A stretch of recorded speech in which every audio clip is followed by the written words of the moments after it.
बिस्मिल्लाहिर्रहमानिर्रहीम, अस्सलामु अलैकुम। प्रोग्राम कैपिटल टुडे के साथ आपका मेज़बान रज़ा सैयद हाजिर खिदमत है। उम्मीद है आपका आज का दिन अच्छा गुजरा होगा। नाज़रीन, अब से कुछ देर पहले चेयरमैन FBI जनाब शब्बर ज़ैदी साहब ने मीडिया से गुफ्तगू करते हुए बताया कि एमनेस्टी स्कीम जिसका आज आखिरी दिन है, अब तक तकरीबन उनके फराम किए गए आदादोशुमार के मुताबिक 1,10,000 पाकिस्तानी अफराद ने इसका फ़ायदा उठाया है, जिसके नतीजे में 70 अरब रुपए का रेवेन्यू हुकूमत पाकिस्तान को मुतवक्का है। उन्होंने ये भी कहा कि मज़ीद 25,000 अफराद तैयार हैं जो इस स्कीम से फ़ायदा उठाना चाहते हैं। ग़ालिबन आज रात 12 बजे तक की मोहलत उनके पास मौजूद है। उन्होंने गुज़िश्ता साल की एमनेस्टी स्कीम के आदादुशुमार के हवाले से भी बात की, जिसमें उन्होंने बताया कि गुज़िश्ता साल कुल 84,000 पाकिस्तानियों ने एमनेस्टी स्कीम से फ़ायदा हासिल किया था, जिसके नतीजे प्रोपोज़ किया गया है। इसकी क्या तफसीलात हैं, इसको भी हम जानने की कोशिश करेंगे। पाकिस्तान की मईशत आहिस्ता आहिस्ता हुकूमती दावों के मुताबिक स्टेबिलिटी की तरफ चलेगी। 2 साल का अरसा कम अज़ कम मज़ीद लगेगा, जिसके बाद इंडिकेटर्स पॉजिटिव नज़र आने शुरू होंगे। नाज़रीन, पाकिस्तान की मईशत या किसी भी मुल्क की मईशत का पहिया आगे चलाने में हुकूमतों के साथ साथ, बल्कि कहा जाए तो गलत ना होगा कि हुकूमतों से ज़्यादा उस मुल्क की जो ताजिर बरदरी होती है, जो बिज़नेस कम्यूनिटी होती है, उसका बहुत ज़्यादा हाथ होता है। बिज़नेस कम्यूनिटी की स्टेक होल्डर होती है किसी भी मुल्क की मईशत के पहिए को चलाने के लिए। पाकिस्तान की बिज़नेस कम्यूनिटी पाकिस्तान तहरीक इंसाफ की हुकूमत आने के बाद गुज़िश्ता तकरीबन 1 साल के दौरान एतमाद के हवाले से, ट्रस्ट के हवाले से या ट्रस्ट डेफिसिट के हवाले से किन सोचों में रही है और क्या वो वजूहात हैं कि जिससे मईशत के पहिए के चलने की रफ्तार सुस्त रवि का शिकार नज़र आती है। इस मामले को भी हम समझने की कोशिश करेंगे। हमारे साथ गुफ्तगू में शामिल होंगे पाकिस्तान मुस्लिम लीग नवाज़ के सीनियर रहनुमा रुकन कौमी असम्बली मोहतरम जनाब कैसर अहमद शेख साहब, जो कि साबिक़ सरबराह भी रह चुके हैं finance standing committee national assembly of Pakistan के, आजकल रुकन हैं इस कमेटी के। हमारे साथ मौजूद हैं स्टूडियो में पाकिस्तान पीपल्स पार्टी के रहनुमा मोहतरम जनाब खुर्रम परवेज़ राजा साहब, और हमारे साथ मौजूद होंगे पाकिस्तान तहरीक इंसाफ के रहनुमा जनाब उमर तनवीर साहब, जबकि मवासलाती राब्ते पर हम बैरिस्टर हुमायूं चट्ठा जो कि माहिर क़ानून हैं, उनसे भी गुफ्तगू करेंगे और उनसे हम जानने की कोशिश करेंगे कि इस वक्त जो नई लेटेस्ट डेवलपमेंट्स हैं, ख़ास तौर पर राना सनाउल्लाह साहब की गिरफ़्तारी के हवाले से और उसके बाद उनका रिमांड और आगे क्या मुमकिना सूरत हाल हो सकती है, उसकी कानूनी जो पस मंज़र है उसको भी हम समझने की कोशिश करेंगे। लेकिन गुफ्तगू का आगाज़ हम खुर्रम परवेज़ राजा साहब से करेंगे। खुर्रम परवेज़ राजा साहब, बहुत शुक्रिया, आपने अपना कीमती वक्त निकाला हमारे नाजरीन के लिए। एक सवाल है जो सोशल मीडिया पर काफ़ी गर्दिश कर रहा है, हमारे पास भी हमारे नाजरीन ने भेजा है। उनका कहना ये है कि हुकूमत पाकिस्तान की तरफ से एमनेस्टी स्कीम जब इजरा किया गया था, तो ये ऐलान किया था उसमें कि एमनेस्टी स्कीम के ख़ात्मे के बाद फ़ौरी बाद जो बेनामी एसेट्स रखने वाले लोग हैं कि जिन्होंने एमनेस्टी स्कीम से फ़ायदा नहीं उठाया है, उनकी बेनामी प्रॉपर्टीज़ के ख़िलाफ़ क्रैकडाउन होगा। यानी ये एक पहले से गवर्नमेंट की स्टेटेड पोजीशन थी। एमनेस्टी स्कीम 3 जुलाई तक उसकी तारीख़ में तौसीक़ की गई, यानी आज रात 12 बजे तक वो स्कीम अपनी जगह पर मौजूद है। और बकौल शब्बर ज़ैदी साहब के 25,000 अफराद ऐसे हैं जो ग़ालिबन रात तक मज़ीद इसका हिस्सा बनने जा रहे हैं। लेकिन जो सवाल है वो ये है कि आज मुख्तलिफ़ मीडिया आउटलेट्स के ऊपर रावलपिंडी में, लाहौर में, पंजाब के मुख्तलिफ़ इलाक़ों में, कराची के मुख्तलिफ़ इलाक़ों में कन्फिस्केट किए जाने की ख़बरें आ रही हैं उन प्रॉपर्टीज़ की जो मुमकिना तौर पर बेनामी प्रॉपर्टीज़ कहलाती हैं। तो जो सवाल आ रहा है सामने वो ये कि एमनेस्टी स्कीम अभी कंप्लीट नहीं हुई, ख़त्म नहीं हुई, लेकिन ये क्रैकडाउन उससे पहले शुरू हो गया। तो ये क्या कुछ लैक ऑफ कोऑर्डिनेशन है हुकूमती इदारों का आपस में, या क्या मामला है ये?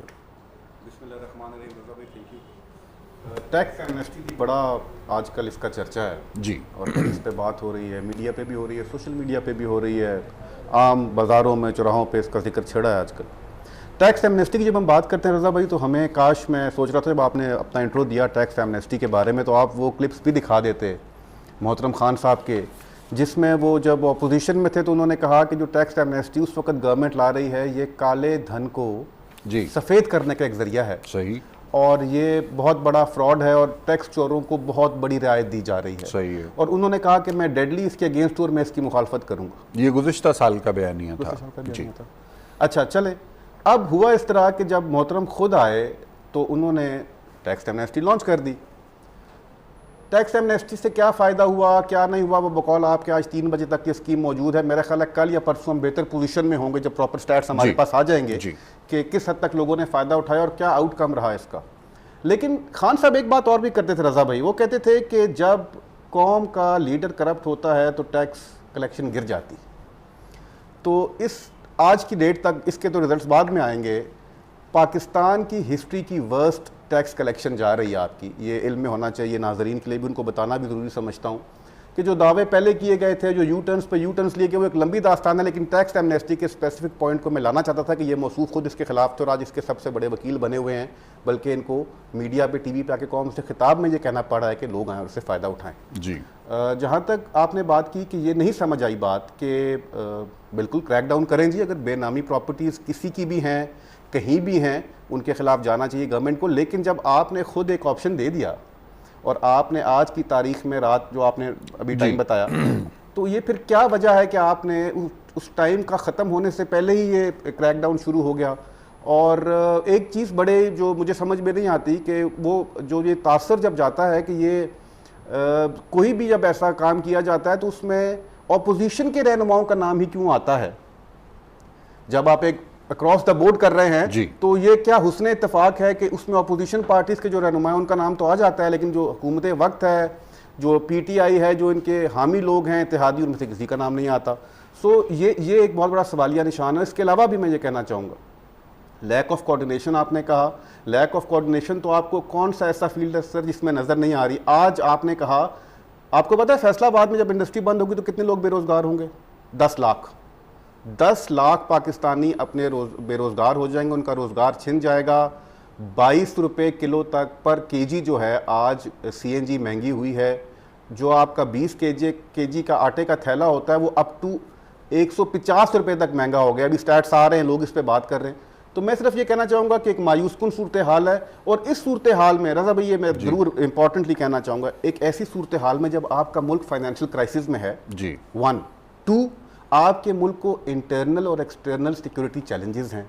ऐसे में जब आप पॉलिटिकल इंस्टेबिलिटी लेकर आते हैं, अपोजिशन पर केसेस बनाते हैं, चाहे वो राना सनाउल्लाह साहब वाला मामला हो, चाहे आसिफ अली जरदारी साहब को जब वो पार्लियामेंट में तशरीफ़ लाए तो उनका एक इंटरव्यू रिकॉर्ड एक निजी चैनल ने किया, उसको आपने चलने नहीं दिया। ये कहाँ का इंसाफ है? उन पे अभी तो वो कन्विक्टेड नहीं है, इन्वेस्टिगेशन हो रही है और उस हालत में वो आ सकते हैं, असेंबली की कार्रवाई में हिस्सा ले सकते हैं, पार्लियामेंट में स्पीच कर सकते हैं, स्टैंडिंग कमेटियों की कार्रवाई का हिस्सा बन सकते हैं। तो फिर वो इंटरव्यू उनका क्यों रोक दिया गया? ये भी एक बहुत बड़ा सवालिया निशान है जो मैं आपको सवाल उठाया आपने। ये हमारे साथ मौजूद हैं बैरिस्टर हुमायूं चट्ठा साहब, इस वक्त मवासलाती राब्ते पर। बैरिस्टर साहब अस्सलाम वालेकुम। वालेकुम अस्सलाम सर, बहुत शुक्रिया मुझे प्रोग्राम में शामिल करने का। जनाब बैरिस्टर साहब, 2 सवालात आपकी तरफ में लेके आ रहा हूँ। एक तो अभी सवाल मोहतरम जनाब खुर्रम परवेज़ राजा साहब, पाकिस्तान पीपल्स पार्टी के रहनुमा, स्टूडियो में मौजूद हैं हमारे साथ। उनकी ज़बानी आपने अगर सुना हो कि मोहतरम जनाब आसिफ अली जरदारी साहब, जो कि दरअसल इस वक्त ज़ेर हिरासत हैं, लेकिन प्रोटेक्शन ऑर्डर के तहत असेंबली के इजलासों की कार्रवाई के सिलसिले में पार्लियामेंट हाउस आते हैं। उनका हामिद मीर साहब ने जो इंटरव्यू रिकॉर्ड किया था आज से चंद रोज़ कबल, वो ऑन एयर नहीं जा सका बावजूद। इस हवाले से कानूनी तौर पर क्या सूरत हाल है? क्या जरदारी साहब की शख्सियत को, हामिद मीर साहब की शख्सियत को थोड़ा सा साइड में रख के, बाला ताक रख के कानूनी पोजीशन बताइएगा कि क्या कानून, यानी कानूनी तौर पर आपका कहना ये है कि कानून में स्पेसिफिक इस कस्म की कोई वजाहत मौजूद नहीं है कि इस कस्म की सूरत हाल में मुमकिन है या नहीं है, तो उसकी इंटरप्रिटेशन जो है वो आप एक उसकी जो यानी जो आप इंटरप्रिटेशन आप उसकी देख रहे हैं वो आईनी तनाजुर में देख रहे हैं उसको, ठीक है। दूसरा सवाल जो आपकी तरफ में लेके आना चाहता हूँ वो राना सनाउल्लाह साहब से मुताल्लिक होगा, लेकिन मैं जब दूसरी मरतबा आपके पास आऊँगा तो वो सवाल पूछूंगा। हमारे साथ इस वक्त मौजूद हैं पाकिस्तान मुस्लिम लीग नवाज़ के सीनियर रहनुमा, रुकन कौमी असम्बली, मोहतरम जनाब कैसर अहमद शेख साहब। शेख साहब अस्सलाम वालेकुम। वालेकुम सलाम। शेख साहब, आज शबर जैद साहब ने अभी एमनेस्टी स्कीम के हवाले से जो आदाद शुमार पेश किए हैं उसके मुताबिक 1,10,000 पाकिस्तानी अब तक इसमें फ़ायदा हासिल कर चुके हैं और तकरीबन 70 अरब रुपए का रेवेन्यू टारगेट जो है वो अचीव हुआ है। शबर जैद साहब के मुताबिक 25,000 पाकिस्तानी मज़ीद हैं जो इसको अवेल करने जा रहे हैं। ये फ़िगर्स गुज़िश्ता साल के मुकाबले में number of people availing the opportunity के हिसाब से तो ज़्यादा हैं, लेकिन जो रकम इसके एवज़ पाकिस्तान के ख़जाने में आ रही है वो खासी कम है। पिछली मरतबा 124.5 अरब थी, इस दफ़ा 70 अरब है। एक तो ये आपको गोश गुजार करना था। दूसरा जो सवाल आपसे मैं पूछना चाहूँगा वो ये कि हमारी इत्तला के मुताबिक फैसलाबाद में तकरीबन 600 टेक्सटाइल यूनिट्स जो हैं वो स्ट्राइक की तरफ चले गए हैं। क्या वजूहात हैं, क्यों स्ट्राइक के ऊपर गए हैं ये टेक्सटाइल यूनिट, और इसका क्या हल क्या है, ये मसला हल कैसे हो सकेगा जिसके नतीजे में ये स्ट्राइक से वापस आ जाएं? इन्होंने कहा कि ये सब चोरों को फायदा पहुंचाने के लिए। अब मुझे समझ नहीं आती कि एक तो हम तो पहले भी आईएमएफ के जाने के फेवर में थे, हम तो एमनेस्टी स्कीम की फेवर में थे। तो अभी ये देखिए ना, जो स्ट्राइक हो रही है, आपने कहा स्ट्राइक हो रही है फैसलाबाद में, तो लोगों को इतनी कॉम्प्लिकेटेड इन्होंने कर दिया है। मैंने अपनी तकरीर में भी कहा है कि जब आप इस किस्म के टैक्स लगाएंगे, जो एकदम लगाएंगे, पहले तो या तो उनसे समझ के लगाएं ना, जो कि प्रैक्टिकल हो। टैक्स का कोई भी मुखालफत नहीं कर रहा, लेकिन एकदम एक जो सिस्टम बना हुआ है कितने पिछले 70 साल से, आप कहें कि एक 10 में उसको रिव्यू करके सब ठीक हो जाए, इसको तो देखिए बहुत टाइम लगेगा। और फिर इनकी नायली तो देखिए ना, जो हमारे वक्त में 3900 अरब रुपया वसूल हुआ था जी, वो इन्होंने तो कहा था 4450-60 का इन्होंने टारगेट रखा है। वो 3900 भी अभी वसूल नहीं हो रहा जो हमने पिछले साल लिया था। हालांकि हम 5 साल जब रहे ना, हर साल बढ़ता रहा रेवेन्यू, और यानी हुकूमत को टैक्स बढ़ता रहा, हुकूमत को फ़ायदा, हुकूमत को जो अच्छा आप मुझे बताइए, ये कहते हैं कि जो पिछले सारे करप्ट थे, सारे लोग ख़राब थे, और ये सारे बड़े क्लीन और नेक परवीन हैं, लेकिन रिजल्ट क्या है? रिजल्ट मुझे देखिए ना, कितना तो कम से कम कर लेते। रुपए की वैल्यू तकरीबन 30-35% गिर गई है जी। उसके लिए अब ये इनके सामने नाकाम हो गई ना। मैंने पिछली फाइनेंस कमेटी में असद उमर साहब ने मेरे से बैठ की थी, मुझे उन्होंने कहा था कि हम कामयाब करेंगे इस फाइनेंस कमेटी को। अच्छा, और अगर कामयाब, मैं आपके पास दोबारा आ रहा हूं एक मुख्तसर वक्फे के बाद।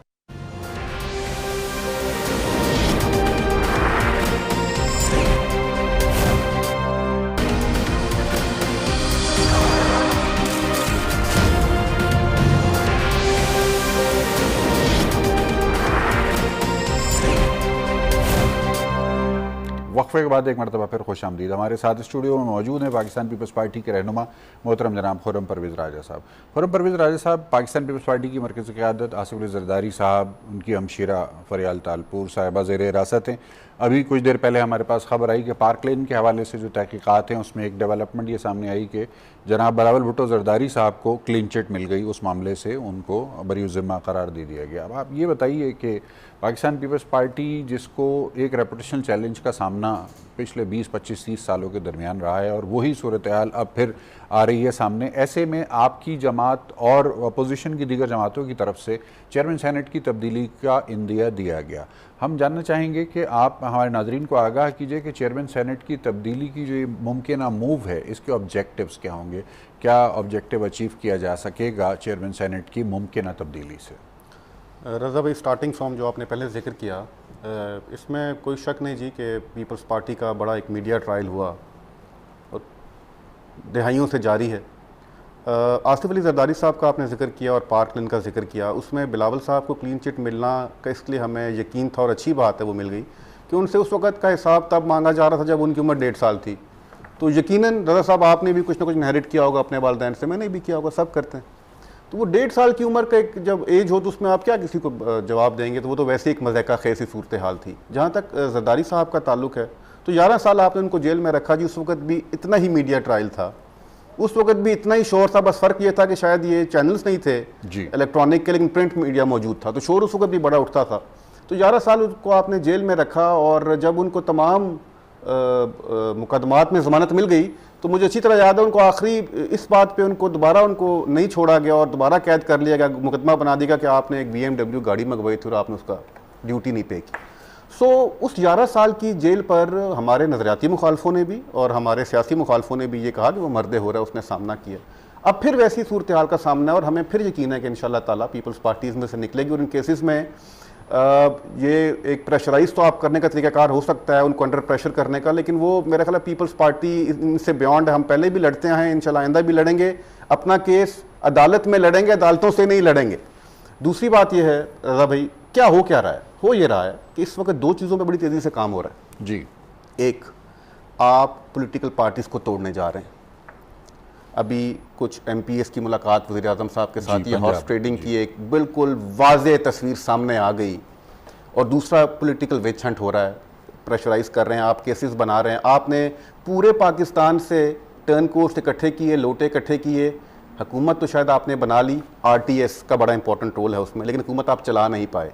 अभी भी ये सूरत हाल है कि आप आज, वो मैं बयान सुन रहा था, वज़ीर हैं आपके साइंस एंड टेक्नोलॉजी के, उन्होंने कहा है जी कि गवर्नर सिंध, पंजाब में वज़ीर आज़म साहब मुलाकात कर रहे हैं MPs के साथ, और सिंध के बारे में कहा जा रहा है कि वो जादूगर हैं गवर्नर सिंध, और वो जब चाहें 48 आवर्स में वो हुकूमत का तख्ता उलट सकते हैं। तो ये खुली धमकियां नहीं हैं, और क्या, और नहीं है तो और क्या है, और ये क्या जाहिर करता है, ये जाहिर ये करता है कि हुकूमत की वीकनेस, जो पैनिक है हुकूमत के रैंक्स में, और ये बौखलाहट और केओस का शिकार हैं।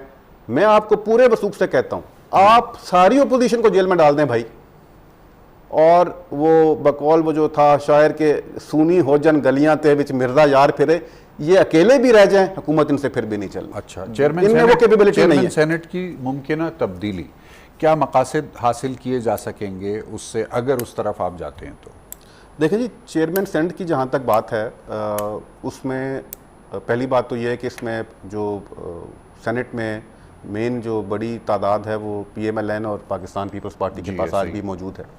और अगर इस पर एक इत्तेफाक हो जाता है तो ये तो जमहूरियत है रज़ा भाई, नंबर्स की गेम है। जिसके पास नंबर्स हैं, या वो ये नंबर्स शो कर सकता है, या उसके पास अक्सरियत है, तो ये उसका हक बनता है। और देखें, इस पे अभी कुछ कहना कब्ल वक्त होगा, लेकिन आने वाले दिन बताएंगे कि इस मसले पर किस हद तक पेशरफ्त होती है और क्या नतीजा निकलता है। मतलब ये आपका एक पॉलिटिकल कार्ड है which you prefer to hold close to your heart at this ये पॉइंट। आने वाले दिनों में इसका बेहतर। बैरिस्टर हुमायूं चट्टा साहब मौजूद हैं हमारे साथ। सर, बैरिस्टर साहब, आपको मैंने इंतजार करवाया, माजरत खा हूँ। राना सनाउल्लाह साहब की गिरफ्तारी हुई, उसकी FIR सोशल मीडिया पे भी चली, TV चैनल्स के ऊपर भी आपकी नज़र से भी गुजरी होगी। राना साहब का जो ये मामला है, यानी ये मखसूस केस जिसमें उनकी गिरफ्तारी हुई है, इसकी क्या, इसके कानूनी तौर पर इसकी आउटकम्स क्या हो सकती हैं इस तरह के केस की? मतलब ये सियासी सवाल नहीं है, ये खालिसतन लीगल सवाल है मेरा आपसे। सर, जहाँ तक इसका कानूनी पहलुओं का ताल्लुक है तो वो भी बड़ी डिटेल से डिस्कस हो रहे हैं। उसके नताइज जो हैं वो काफी आगे तक हैं। अगर इसको केस को वो आगे लेकर चलते हैं तो उसकी जो सजाएं हैं वो भी कानून में दी गई हैं। और देखें आप इसको, अगर कानूनी पहलू से देखेंगे तो जब ये केस बाकायदा तौर पे ट्रायल इनिशिएट होगा तो फिर इनको मजीद या उनके गवाहान के सामने आने के बाद उस पर कोई बेहतर राय देने की पोजीशन में हो सकूंगा। अच्छा, मतलब जितनी मिकदार मनशियात की बरामदगी FIR में लिखी हुई है, आमतौर से इस तरह के केसेस में किस हद तक सजाएं हो सकती हैं कानूनी तौर पे? जनाब, वो तो सजाए मौत की हद तक भी जा सकते हैं। अच्छा, ठीक, यानी कैपिटल पनिशमेंट भी हो सकती है इस क्वांटिटी के साथ मनशियात की कि जो FIR के मुताबिक बरामद की गई है। अच्छा, ठीक है बैरिस्टर साहब, बहुत बहुत शुक्रिया, आपने कीमती वक्त दिया। कैसर अहमद शेख साहब, पाकिस्तान मुस्लिम लीग नवाज़ के सीनियर रहनुमा, रुकन कौमी असम्बली, साबिक चेयरमैन रहे finance committee national assembly of Pakistan के, आजकल रुकन हैं। शेख साहब, ये फरमाइएगा कि चेयरमैन सेनेट की तब्दीली के हवाले से मैंने पीपल्स पार्टी के दोस्त से सवाल पूछा तो उन्होंने तो उसके ऊपर फ़िलहाल जवाब नहीं दिया। आपकी तरफ भी ये सवाल ले कर मैं आना चाहता हूँ, इसके ऊपर कोई कॉमेंट कीजिएगा। जी, बड़ी सीधी सी बात है ना जी कि ये केवल वक्त है। अभी कोई ये जो भी कुछ हुआ है अभी उस पर अमल तो नहीं हुआ। और अगर किसी भी पार्लियामेंट में, किसी असम्बली में मेजॉरिटी जो कहती है, नंबर्स जो होते हैं जी, ये तो कोई ऐसी बात, अगर उनके पास मेजॉरिटी नहीं है तो उनको खुद महसूस होता है कि वो मेजॉरिटी में नहीं है तो उनको रिज़ाइन कर देना चाहिए, या अदरवाइज वो उनको कॉन्फिडेंस मिले मेजॉरिटी को। तो ये तो एक असूल है हर असम्बली का या हर सेनेट का। तो इसलिए इसमें कोई अनहोनी बात नहीं है। जब तक कोई भी प्राइम मिनिस्टर या कोई भी चेयरमैन सेनेट या स्पीकर वो अपनी मेजॉरिटी रखता है और महसूस करता है कि मेरे पास मेजॉरिटी है, उसको हक है वहाँ पे अपने ओहदे पे रहने का। अदरवाइज तो उसको खुद ही ओहदा छोड़ देना चाहिए। अच्छा शेख साहब, दूसरा सवाल मैं दोबारा मईशत के हवाले से आपकी तरफ लेके आना चाहता हूँ। ताजिर बरादरी एट लार्ज, उनका जो कॉन्फिडेंस है हुकूमत के साथ, उसमें जो मद्दोजज़र रहा है वो सबके सामने है, आप भी उसके शाहिद हैं और हम भी मीडिया होने के हवाले से उस पर गहरी निगाह रखते हैं। क्या वजह है कि अब तक वो वर्किंग रिलेशनशिप कायम नहीं हो सका हुकूमत वक्त और पाकिस्तान की ताजिर बरादरी के दरमियान, कि जिसके बाद कहा जा सकता है कि मईशत का पहिया एक मुनासिब रफ्तार के साथ आगे की तरफ चलना शुरू हो? याद रहे कि गुज़िश्ता रोज़ नेशनल डिफेंस यूनिवर्सिटी में भी इस हवाले से खुसूसी तकरीब हुई जिसके अंदर चेयरमैन FBR, वज़ीर ख़जाना, मुशीर ख़जाना समेत चीफ़ ऑफ आर्मी स्टाफ ने भी खिताब किया और मुल्क की मईशत को दुरुस्त सिमत में लाने के लिए, ट्रैक पे लाने के लिए अपनी तरफ से तजावीज़ और कंसर्न्स का इजहार भी किया। तो अब पाकिस्तान में हाईएस्ट फोरम, हाईएस्ट लेवल के ऊपर वज़ीर आज़म भी बात कर रहे हैं, आर्मी चीफ भी बात कर रहे हैं, FBR और वज़ारत ख़जाना रोज़ाना मीडिया पे होती है। इन सब चीज़ों के बावजूद कॉन्फिडेंस बिल्डिंग उस सतह पर क्यों नहीं जा रही? इसका रीज़न क्या है और इसको कैसे लाया जा सकता है उस जगह पे? बड़ा अच्छा सवाल है। देखिए ना, बात ये है कि हमने तो खुद कहा, हमारे मियाँ शहबाज शरीफ साहब ने कहा कि चार्टर आप ये इकानमी करें जी, और ये हालांकि कोई अपोजिशन वाला ये नहीं कहता, लेकिन हमने अपनी तरफ से ऑफर की। बात यह है कि क्योंकि इनको तो आइडिया नहीं है ना इकानमी कैसे चलनी है, ना इन्होंने लिंक किया। इनके पास अपने पास ना रज़ाक दाऊद साहब बड़े समझदार बिजनेसमैन हैं जी। मैं आपको यकीन से कहता हूं कि जो मशवरा उन्होंने दिया है उनकी एक बात भी नहीं मानी गई। अच्छा, ये शबर जैदी साहब भी हमारे दोस्त हैं, लेकिन उनका तल्लुक तो टैक्स कलेक्शन से है। उनकी हर बात, अगर रज़ाक दाऊद साहब की बात मान लेते ना तो आज ये ना होता। असल में मार्केट में कॉन्फिडेंस की ज़रूरत है। सारी दुनिया में मार्केट को अट्रैक्टिव बनाया जाता है। ये लोगों पे छापे मार के, लोगों को पकड़ जकड़ करके नए कवानीन बना रहे हैं। अभी फाइनेंस कमेटी में हम बैठे थे, ये कहते हैं कि किसके बाद डॉलर पकड़े गए, यही जिसी तरह हेरोइन पकड़ी जाती है ना, अगर कोई भी मूव करेगा डॉलर कोई और पकड़े गए 5 साल उसको भी कैद होगी। अब ये बताइए किसी मुल्क में है तो मुझे बता दीजिए। उसके बाद अब ये कह रहे हैं कि 5 लाख से ऊपर जिसका अकाउंट है उसका अगर अकाउंट उसने डिक्लेयर नहीं किया तो हम 5 साल कैद करेंगे। मुझे बताइए हजारों लोगों को कैसे कैद कर लेंगे? इनके पास इतना जेलों का अरेंजमेंट है, क्यों लोगों को इसके? अच्छा चलो अगर है भी जी, तो इतने बंदों को, पाकिस्तानियों को पकड़ के ये क्या चाहते क्या हैं? हमें तो चाहिए था कि हम अपनी मार्केट को पूरी दुनिया के लिए अट्रैक्टिव बनाते। इस वक्त जरूरत थी कि बाहर वाला, हजारों अरब डॉलर है बाहर वाले लोगों के पास, सिर्फ 6 अरब डॉलर IMF से लेने के लिए हमने इतना बड़े नुकसान कर लिए अपने इकानमी पे।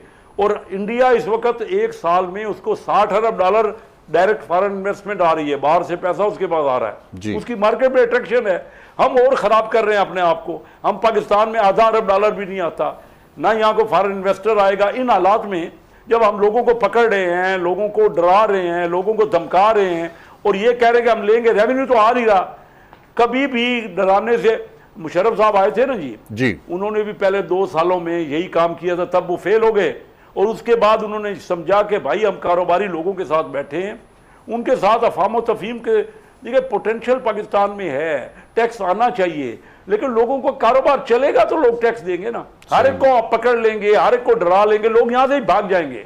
और पाकिस्तानी यहाँ नहीं होगा, अपने खुद हमारे कारोबारी नहीं होंगे तो बाहर वाला यहाँ पैसा कैसे लाएगा? मैं इनको सिर्फ मशवरा देता हूँ, यकीन जानिए, हमारी बात छोड़िए, हम तो तैयार हैं इनको मशवरे देने में, पर हमारा मशवरा इनको कबूल नहीं है।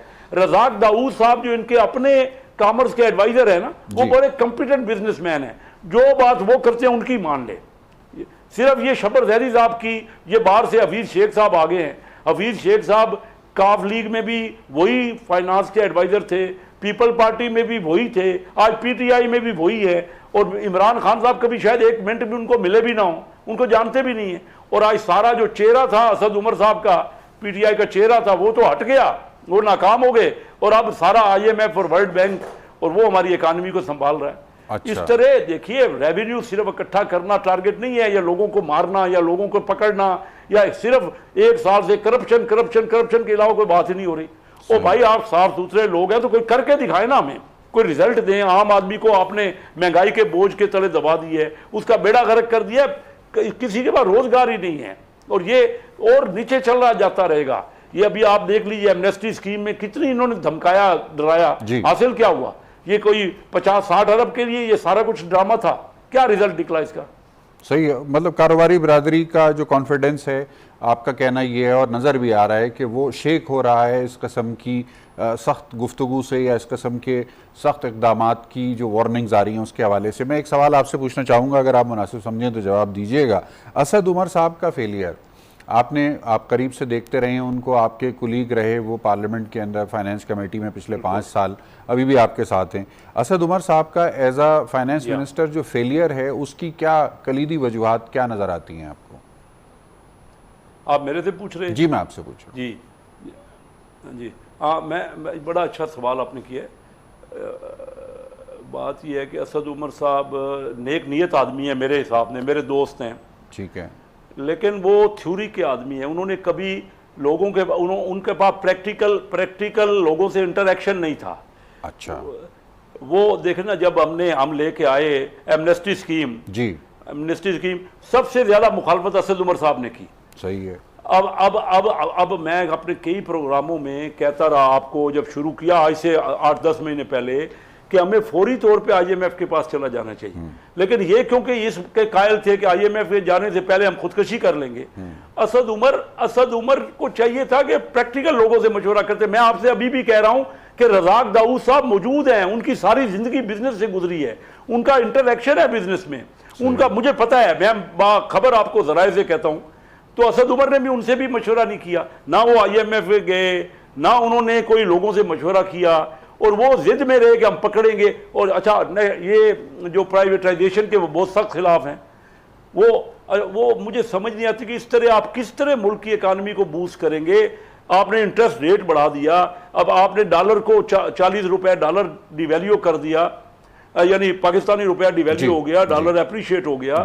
अब इनकी तो एक ही बात थी, हमेशा ये कह रहे हैं PTI वाले कि मुस्लिम लीग के दौर में हमने 9,000 अरब रुपए का कर्जा लिया। मैं आसान सी आपको बताऊँ ना, 1 रुपया अगर डॉलर बढ़ता है तो हमने 100 अरब डॉलर फॉरेन हमारे पास कर्जा है। तो अभी हमने 40-45 रुपए को वीक कर दिया है, डॉलर मजबूत हो गया है, तो 4,000 से 4,500 अरब तो अभी इस वजह से हमारा कर्जा बढ़ गया। हमारे खिलाफ तो ये है कि आपने 5 सालों में 9,000 अरब कर्जा लिया, उसकी तहकीकात होंगी। आपने तो खुद आते ही अपने कर्जे को सिर्फ एक स्टेप से 4,000 अरब बढ़ा लिया। इसके अलावा अलग कर्जा है, जो रोज नोट छाप रहे थे वो अलग थे।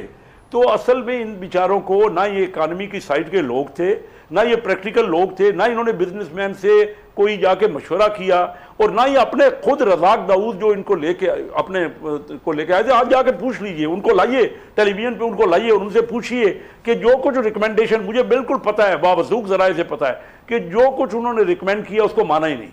अब ये शबर जहरी साहब दोस्त है हमारे, लगा लें टैक्स लगाने से तो टैक्स नहीं वसूल हो जाएगा, जितना मर्जी लगा ले, हर चीज पे लगा लें, लोग भाग जाएंगे, लोग नहीं देंगे, लोगों के अकाउंटों को आप क्या क्या करेंगे। लोगों को खौफजदा कर दिया आपने, कारोबार है ही नहीं इस वक्त। आपने रख दिया CNIC रख दिया, CNIC हमने, यानी मैंने अगर कोई माल किसी को बेचना है ना जी, तो पहले वो CNIC लाएगा तब मैं माल बेच सकूंगा। मैं कैसे माल बेचूंगा? वो कहता है मैं नहीं देता CNIC। वो अब बताइए कि अच्छा, जिम्मेदारी भी मेरी है कि अगर CNIC आपके पास मैं नहीं होगा तो हम मेरे माल जो मेरा बिका हुआ होगा उसको तस्लीम नहीं करेंगे। अब ये चीज़ें प्रैक्टिकल नहीं हैं, ये कारोबारी बातें नहीं हैं, सिर्फ ये थ्योरी की बातें हैं। ये हमें करप्ट कह के, या तो कोई बताइए ना, रेवेन्यू ही नहीं आपको मिला, इससे बड़ी नायली और इससे बड़ी नाकामी कोई और हो सकती है कि 40% डॉलर रीवैल्यू हुआ, पाकिस्तानी करेंसी डी वैल्यू हुई, उसके बाद एक डॉलर एक्सपोर्ट नहीं बढ़ी। 10 महीने में जितनी पिछले 10 महीने की एक्सपोर्ट थी उससे कम हो गई है एक्सपोर्ट, थोड़ी सी कम हो गई डॉलर टर्म से। एक पॉइंट ऑफ व्यू ये भी आता है सामने, सिर्फ डॉलर को इसीलिए बढ़ाया था कि एक्सपोर्ट बढ़े, एक्सपोर्ट तो बढ़ा नहीं। शेख साहब, एक पॉइंट ऑफ व्यू ये भी सामने आता है कि ताजिर बिरादरी का एक अपना मिजाज है, कोई कमाल नहीं है और ना ही कोई अच्छी बात है। शेख साहब सुन सकते हैं, किसी भी डेवलप्ड कंट्रीज की इंपोर्ट कम नहीं होती। इंपोर्ट में आपका क्या होता है? रॉ मटेरियल है, आपका एडिबल ऑयल है, हमारा मशीनरी है, हम किस चीज को कम करेंगे? और अगर हम कम कर रहे हैं तो रेवेन्यू कम कर रहे हैं। 600 अरब रुपए हमारे टारगेट से कम रेवेन्यू हासिल हुआ। तो ये मेरे दोस्त अभी भी संभल सकता है, अभी भी कुछ नहीं। मैंने अपनी तकरीर में कहा है, तफसील से तकरीर मैंने असम्बली में की है, और मैंने स्पीकर साहब से कहा है कि आप बैठ जाए, हम मुल्क के मफाद में, कोई मेरी अना नहीं, हमारी अना नहीं है। और मैं ये मुस्लिम लीग की बात नहीं कर रहा, मैं अपने as a businessman, business representative, 40 साल से बिजनेस के फोरम पे हूँ। आज से 30 साल पहले सेनेटर बदर साहब ने का एक टैक्स रिफॉर्म कमीशन बना था, मैं उसका भी मेंबर था। तो ये बातें कर रही कि ये अभी कह रहे हैं कि हम FBR को रिफॉर्म करेंगे, कहना बहुत आसान है, जाके प्रैक्टिकल आप जाके उन लोगों से जाके मिलेंगे ना, वो ब्यूरोक्रेट। शेख साहब, गुफ्तगू के सिलसिले को हम जारी रखेंगे एक मुख्तसर वक्फे के बाद।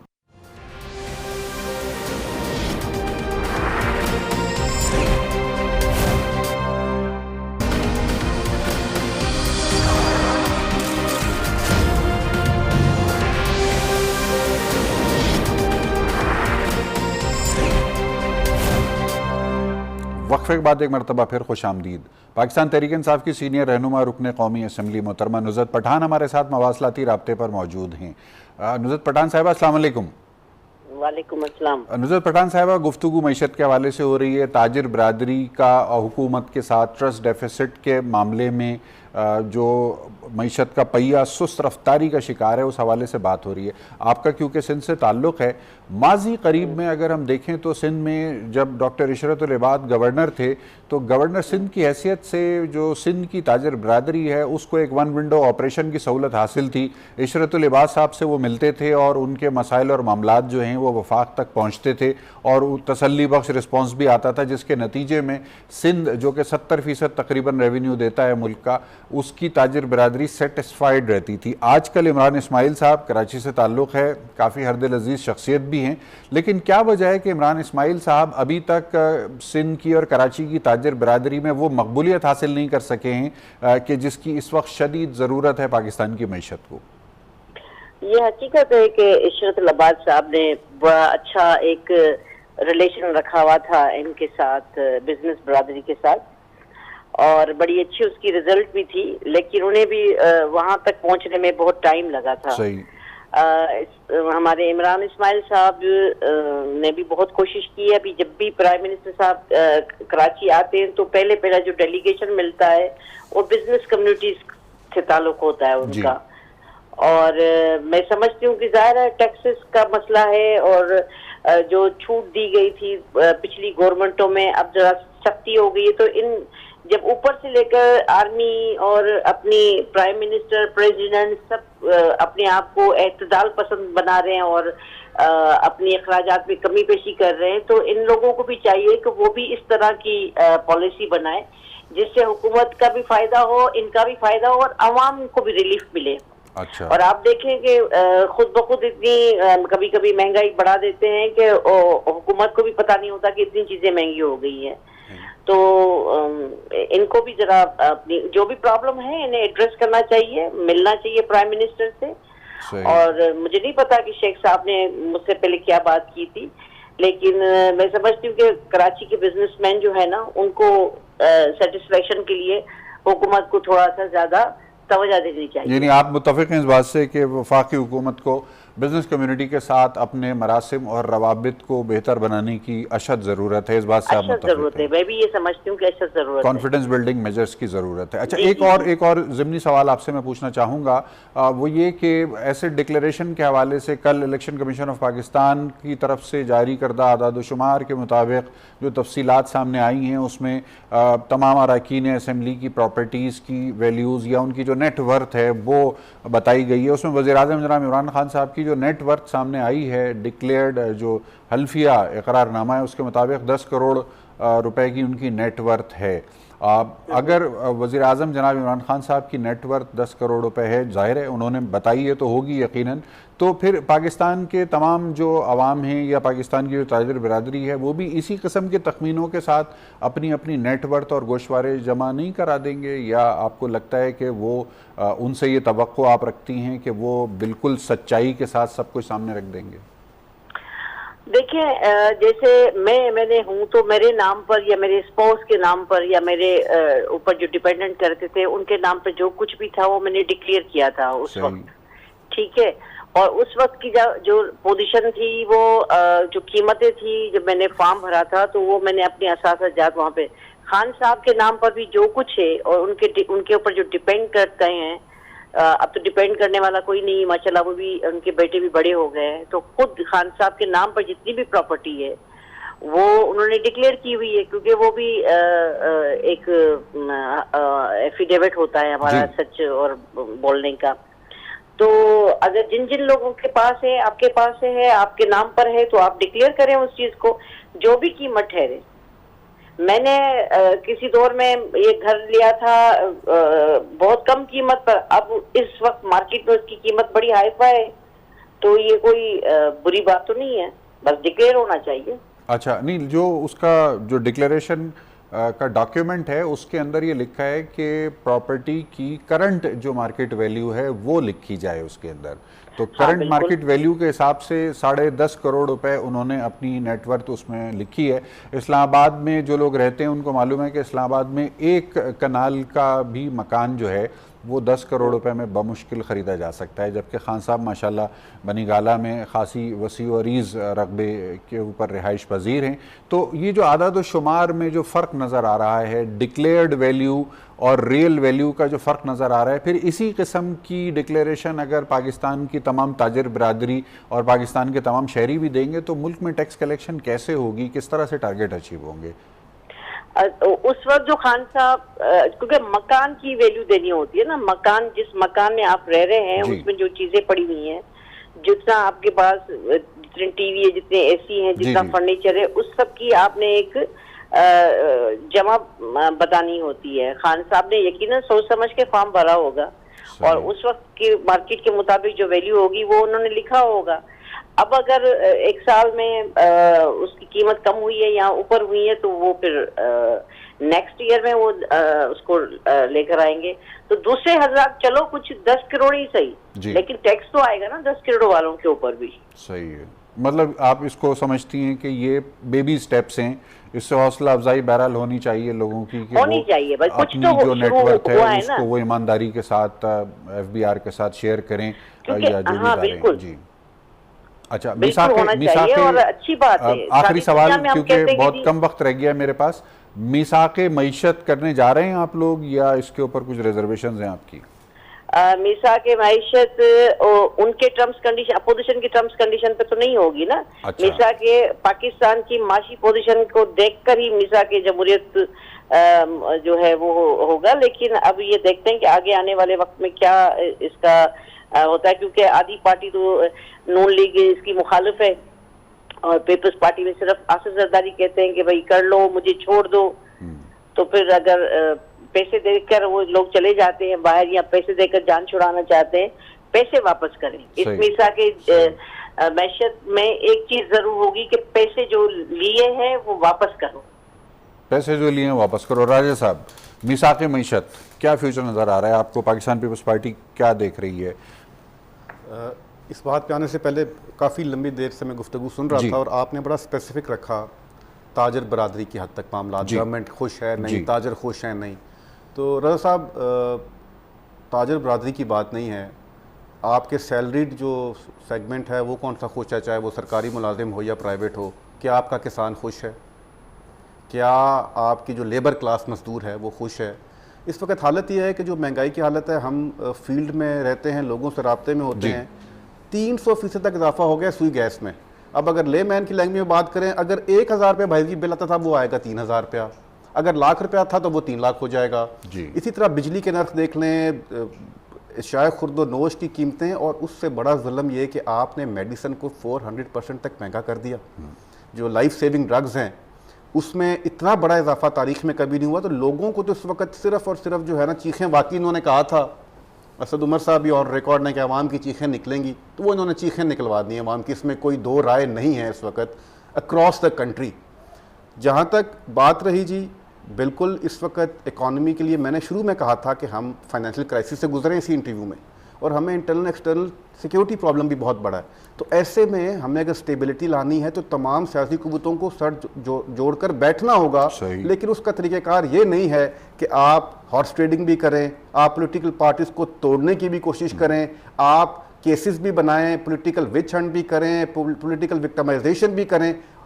इस तरह मामला चलने वाले नहीं हैं। ना अहलों की हुकूमत है, इनके हाथ आ गया इक़्तिदार जैसे भी आया।